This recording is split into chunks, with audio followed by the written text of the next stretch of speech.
So guys, welcome back into AllBrand Caravan Services, part of the McArthur Institute Group. Todd McArthur here. I know you know who I am, but guys, what I want to reach out is a lot of things are happening in these days, and our roads, let's just say Queensland, not say every state, have definitely got some corrugations and things that happen with some of our fantastic vans out there. So guys, while we're here, we've got Jason, one of our head technicians, having a look at this at the moment. But some of our composite vans with big openings and stuff like that, you'll see, and I'll get you to do some thumbprints in here and put it in there for us, Matt, to have a look at it. But just have a look around your windows, guys. There is some times where people are travelling and in North Queensland or corrugations or hitting massive big dips, which if you know and never been up to North Queensland, a dip on a highway on the M1 is a bit different to a dip when you're going up to the Cape. So the dip is like a huge dip, you're braking and you don't want to hit it at full pace. But sometimes these happen, and we get this happen where we'll go through and visually see it, but you'll see cracks come through some of the bottom of the openings here.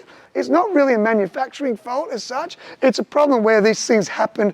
But what I'd like you to do is make sure you get out there, have a look at your vans. If you've got these sort of problems, we're here to help you with your insurance quotes and make sure we get these repaired and go through. Some of the things that we will do for you with that is we'll go through and we'll make sure we'll put some joints through here, some of the H-mods, so you don't have that in the future. But we're here to help with this sort of stuff. So reach out to us.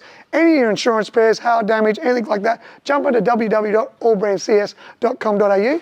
Heaps of links there and things to get a hold of us, or give the team a call. Always happy to help. Thanks very much. Speak to you soon. Bye.